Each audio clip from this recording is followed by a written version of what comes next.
Panels are in. Definitely not in as far as installed, but at least they're here and they're on the roof. You'll notice there was only 4 panels, but they're 310 watts a piece, so 1,240 watts going on the roof instead of 700. Oh, where the Airstream was, 700 watts that we had on our X Airstream. That's really hard to say. 1,240 watts. So what have we got here? Aside from solar, this is our last big project before we head out. That's the plan anyways. This is hopefully gonna solve one of the hurdles I had the first time we had a fifth wheel. We had a 43-foot fifth wheel towed by a 2009 F350 single rear wheel short bed crew diesel truck. The tank on it was pitiful. I think it was like 26 gallons. It was horrible. We had to pull over like every 2 to 3 hours to fill up. So this one, I think it's 31 on this one. Not a lot better by the time you account for the fact that it's a dually. So this is our attempt to hopefully solve that problem. This, it's not as heavy as it looks. I'm a wimp. So this, the 41 gallon extended fuel tank with toolbox combo. Because why get just a fuel tank when you can get a fuel tank toolbox combo? All right, it says 45. I think it actually fills to 41 or something like that. Cool, man, I'm excited. I want to get it up there. I don't know if I could wrestle it up there or not.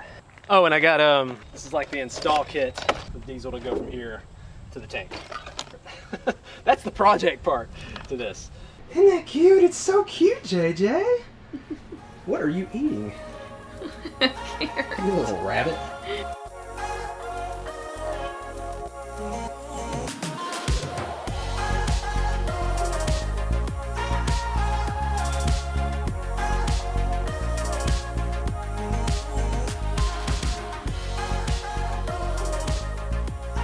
So Mike is finishing up on the roof. So these 4 are here, and we've got room for, I think, 4 more if I want to add those later, for like over 2,400 watts. Now some people tilt their panels.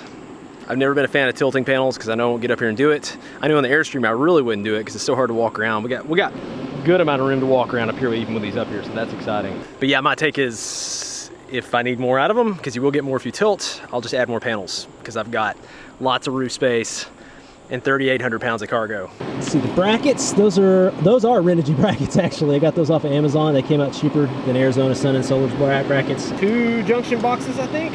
Yeah. Right. So 2 boxes. We went with 2 gauge, right? All the way through, yep. All the way down. And Mike's done all those fancy calculations where you figure out how much loss you'll have. I think using 2 gauge, obviously not the cheapest thing to buy to use. You could probably go with something thinner, but by using 2 gauge, we had a loss of, wasn't it less than 1% on the loss?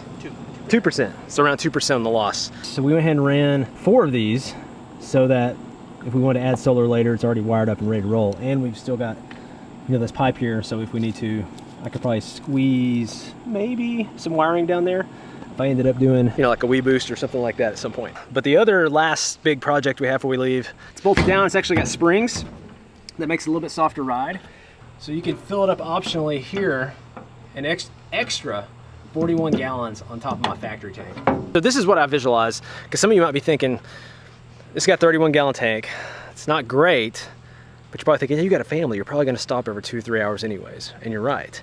But what I've noticed, and what I've learned from last time we had a fifth wheel with a truck, it had like a 26 gallon tank, when we had to stop every 2 or 3 hours, I'm also looking for fuel. That could be a real pain, especially if you're in an area where there's not a lot of truck stops, or maybe long stretches out west, or anything I can do to make the trip a little less stressful, I'm all about it. So will we be stopping every 2 or 3 hours? Probably, but we're probably just gonna pull off at a rest stop, or we're gonna pull off somewhere super easy. So we save the time of not looking around for a truck stop or anything like that. All I gotta do is lean over here, open up the big tank. This will drain down in the truck while we're sitting at the truck stop, or as we're going down the road, top the truck back off. We're good to go for another 3 hours. I mean, we'll get 6 or 8 hours of driving in if we want to without having to go to get diesel. And the best part is, once we get to where we're going, I'll unhook the fifth wheel, then I'll go fill up the truck and I'll fill this up again, and we're good to go for another 6 or 8 hours the next day or whatever. So for me, the main reason for getting this is that I'll have to rarely fill up with the fifth wheel and the truck. And that's awesome, because that opens up all kinds of possibilities of where I can fill up with the truck. And you've got the additional bonus too, if you're paying attention, and you get the fuel at a cheaper spot, and you save money on fuel as well.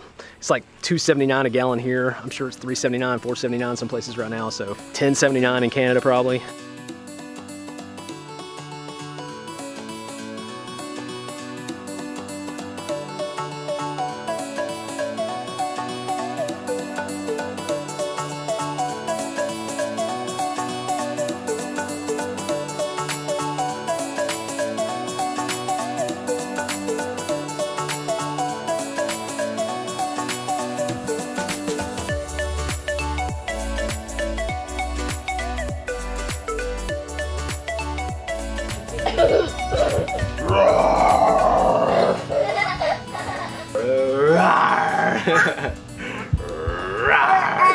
We're getting to alternate runs today. So I went on my run. Marissa's out somewhere finishing up her run. Did we do the Superman thing when you were little too?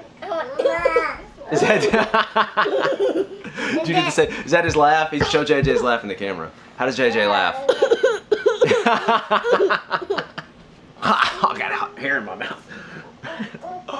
JJ's getting a little restless. I'm not the world's best babysitter. This is how you do it though, right, Hensler? Hey buddy, you like it? Baby Einstein. What? Nurse is back. She's doing weights after she ran. Good grief. Okay, we are wrapping up, we as in mainly Mike, the solar install. And I cannot wait to show this to you guys because it was exciting on the Airstream. There's one big game changer on this that I want to show you that I'm super excited about on this install. We're off the grid right now, unplugged. Let me show you guys everything underneath the RV because this is, Mike did an awesome job. Check this out. Now this is the coolest part. He's still putting, I think he might be putting some plexiglass or the doors back, but there's doors that go right here. I didn't lose any of my room in the bay. We didn't lose any storage. None. Putting in 600 amp hours of lithium. Check that out. The solar's coming in. It's managed by the controller. It goes from the controller to the batteries.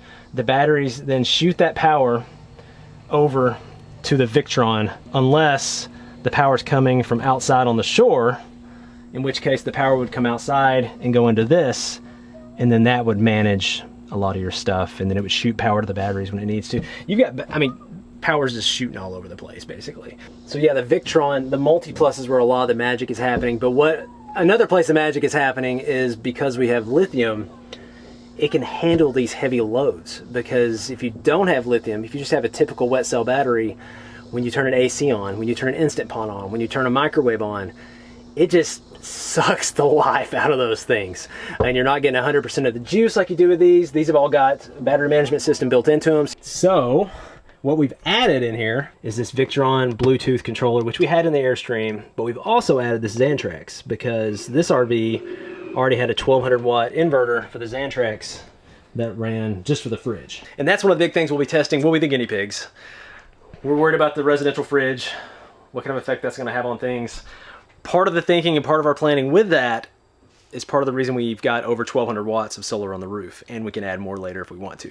So hopefully a lot of that will make up for the energy that the refrigerator is draining out of us. So we got 3 different devices going on. So the first one, the BMV 712, this is like the big picture device. So it's showing me like overall battery power, showing me overall draw. Right now we've got 14.8 amps coming out. So the solar controller, right now it's showing me that I've got, I don't know, about 5 amps coming in, something like that right there. So not a lot of solar coming in. It's not the fault of the panels. It's just really late in the day. And then the last device that's managing all this stuff is the one I'm most excited about. It's the Victron Multi Plus. It charges the batteries, it controls the voltage. But the coolest thing it does that we didn't have in the Airstream, because I couldn't fit one of those in there, is that it combines the power you get from your cord outside the RV with the batteries. Why does that matter? Why does that matter, Marissa? I didn't hear what you said. Just like I just need to use the Instant Pot. Okay, all right, we'll get it on in just a second. So why does the Multi-Plus matter? Well, if you're in a situation like us, we're hooked up over here to a 30 amp. We've got a cord that's probably rated for maybe 20 amps.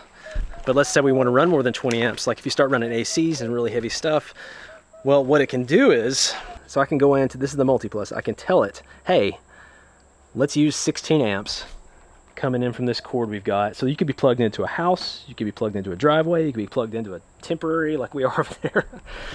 Doesn't matter, because Once I start trying to run something super heavy, this multi-plus is going to use the batteries to help out when it needs to. If it doesn't need the batteries to help out, then it takes the extra juice and it starts charging the batteries. So if the AC is kicking in during the day and using some battery power at night when that AC goes off, it'll start managing the power and start charging the batteries back up. Totally awesome that it could do that. This is all on solar and lithium right now. On the AC. JJ's not happy about it, but we're still going to do it. Still just the fan. On the phone. So this is the multi-plus. Show me what's going on. So we got 141 amps, 140-ish amps coming out right now on the AC back there. But it's going. It's cranked. It's grabbing an estimate for me. So we're at 89%. And it says I can go 6.5 hours. I think that's going to keep dropping until it figures out what it's supposed to be, because we were already at 90% before. So I don't know, 4 hours-ish, probably, something like that. I bet I'm going to go plug in so you can get the AC and that, and we can run pretty much whatever. Both? So I was going to show both. It would be close, but probably not a great idea, because this is a 3,000 watt inverter. We're already pulling 2,000 watts right now. So if the AC is not full blast and this isn't full blast, they can maybe run together, but probably not good. And we've got power here. So what we're gonna do is we're going to plug back in to the shore power. I'm gonna let that kick over. And then essentially what the multi-plus is gonna do, even though we're technically, I've got it set to I think 16 amps, our batteries can kick in another, what, 25 amps, Mike, is that right?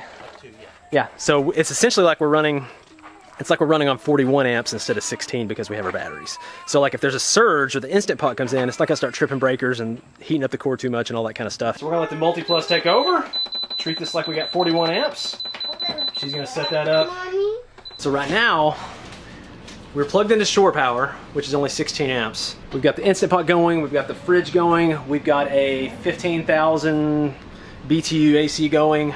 So we're 80 amps in the red, according to this. So basically what's going on, if we have 16 amps coming in, which is more than the coach could normally handle with the AC and the Instant Pot and the refrigerator and everything going on. But because of this Multi-Plus, it can do that. So I mean, it's a lot of juice in a small space. We don't want to give the illusion, I mean, just because we're bigger, we don't plan on boondocking. We still plan on boondocking.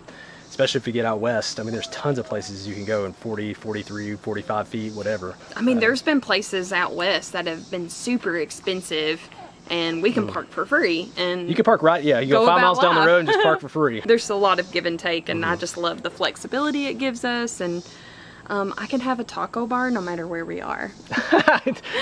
Are you working on these rhymes? Oh, that is it. I'm a What'd you poet, say last and time? I didn't know it. Yeah, whatever. Buffet all day. Buffet all day last time, I think is what it was. Yeah, do you have to have lithium to be able to RV? No. But if you can do it, like it's pretty awesome. For us, like everyday life is a big deal that we have the power. And so, I mean, this is a huge deal for us. This is kind of a life changer for us. I know, it looks beautiful. It is. It's like a work of art. Mike added the light back here to make it shine too, so yeah, it looks good. It does, yeah. So my take on doing a solar install, and really a lot of other installs and upgrades we've done as well when possible, I like to work with someone who has more knowledge than me, which isn't hard to do, but to work with someone who has more knowledge than me in the area of what I'm wanting to install for multiple reasons. One, you will save a little bit of money usually over like if you just hired a large company and said, hey, I'll be back in 3 days, do it. And then you come back and, oh, it's done. Whether that's there or not, that's really not the main reason for me. The main reason I like to work with someone is I like to be there to ask questions. I like to be there so they can explain things. I like to be there, you know, I'm not on the first try for sure with this especially gonna know where every single thing is and where every single thing was and how to work things. But I do know working with Mike, if I have a question, I could probably contact Mike. Versus if you got a large company, you may not have a clue who worked on the thing. And you won't be there hands-on while they work on it to ask questions and have a general idea at least of what's going where. Because a lot of times, there may not even be cell service if something goes wrong. So if you're working with a big company, they may just have office hours and may be difficult to get a hold of. Maybe something goes wrong, you got to go back to that big company and possibly have to have them fix it no matter where you're at in the country versus, you know, maybe I could call up Mike or I can figure out, have an idea what's going on. I can order the part. I can put that part in and just keep rolling down the road. And when you're full-time living in your RV and you've got to like give up your RV every time something goes wrong, it's really tough. As long as nothing blows up. Right, Mike? Nothing gonna blow up? Nope, not today. Not today, because he's leaving tomorrow. It'll blow up tomorrow is the plan. What was most impressive? I know some of the stuff like the MultiPlus and all that. What was most impressive with the install, you think? Basically, the ability to open the app on your phone and control every single part of it from your phone. The only drawback was getting it programmed, but you only have to do that one time on the MultiPlus, but as soon as that's done, then you're good to go. If you consult with Battleborn, a lot of times they'll set that stuff up for you ahead of time. If you tell them what you want to do and how it's going to be done, they can set some of that up. But if you're wanting to customize it yourself, it's still possible to go in there. Or if you have a mic, who will customize it for you. Another thing that's a little bit different about our situation with the install is it has generator prep, so we already had a transfer switch in there for that. And so Mike used that as a part of the install. That kind of saved us having to get things, because that was the trickiest part. I'll ask Mike to make sure, but was that the trickiest part overall, getting it to run both legs on 50 amp? If you have a 30 amp RV, or if you only care about running half the stuff in the RV, it's not a big deal. Correct, Yeah. correct. But we were able to use the transfer switch completely automated, so that when you remove the shore power, it acts like a UPS and switches over and runs the coach, and then 30 seconds later it picks up the second leg of the 220, so that the whole coach is running off of the 3,000 watt inverter except for the fridge. If you bought one inverter and you have a 50 amp coach and you think you're going to go back and plug it up real quick and then you're going to run the whole coach, it's not going to be that simple. You're going to have to do a lot of wiring or have to find some way to get it to run both those legs. It's out of the box. It's not going to be an easy thing to do. And I think our channel, with honesty, like, it's a lot about who is it not for. I think if you're going to boondock 2 days a year, like, this is a lot to put into this stuff for boondocking 2 days a year. It may not be for you. But if you want to get to those places, if you've seen our Alaska videos, if you've seen, in the Badlands in South Dakota, if you've seen, I can't even start to name all the places we've been boondocking where Lithium has been awesome. If you want your RV to feel almost the same, regardless of whether you're hooked up to power or not, it's tough to beat this setup. It really is. That, to me, that's somebody who's going to use that 10, 20, 30, 50 nights a year. You're getting into the range where it's worth it to us to have this kind of a setup. The other big takeaway for me is when you're working with a company or buying this stuff, it really helps to work with a company like Battleborn, or the solar panels. We got them from Northern Arizona, Wind and Sun. That's where we got our panels. So, and they were great. I know, Mike, you called them a couple of times, right? And they answer questions. So you want to work with these companies like Battleborn and Northern Arizona, Wind and Sun, where you can, if you get stuck or you need to call, they don't have to, you're not like somebody answering overseas or something like that in a cubicle that doesn't have a clue what's going on. You want to get somebody that can answer some questions and help walk you through some stuff. And I can say, since we've worked, we've personally called these two companies and worked with them on this, they were great to talk to. What happened here? I was cooking and wearing him and he just passed out. He looks worn out. Melissa's finished with the Instant Pot. Of course, it's the taco night. Always. Always. We're eventually going to get out of here, babe. We were close. One last project, I don't know if you call it a project or not, something I didn't think about. So I had to get my personal driver's license renewed while we were here. And of course I had to get the title for this, and I had to get the title for the truck. The title for the RV was in hand, that wasn't a problem, but the title for the truck, I've been waiting over 3 weeks for that title. I think it's going to be here tomorrow. From what I understand, it's not a great idea to travel the country without your personal license or a title to your vehicle. Two essentials. We don't know a lot. Yeah, we don't know a lot. We do know that. Yes. Hopefully the title will be here tomorrow. We'll hopefully be hooking this bad boy up right after that. We'll be heading toward Maine. Hopefully Northeast. Before it snows. Yeah. Yeah. If we ever get up there, it feels like it's been forever, but we've done a lot in that month span. So it's kept us extra busy, but we did it. We switched rigs, we sold everything, we bought a new setup, got solar, got a hitch. We're ready to go. I'm excited. Yeah, I'm pumped. Thankful for Mike. If you want more from Mike, I'll put his contact info in the description down below. Have a chat, because I think he's willing to travel some and do some installs and stuff like that. I'm ready to eat some tacos. All right, we're ready to eat some tacos. If you don't like tacos, I'm nacho type. Nacho. Didn't you buy a shirt, or you looked at a shirt that said something about that? I looked at a lot of taco shirts. I need a taco shirt. If anybody needs a taco shirt, We'll get you. I need Somehow to mix talk. that in with a Less Drink More Journey shirt or something like that. Yeah. Let's drink more tacos. All right, we're gonna have some tacos, call it a night, and we will catch you guys later. See you, Pico. Have a good night. Good night, buddy.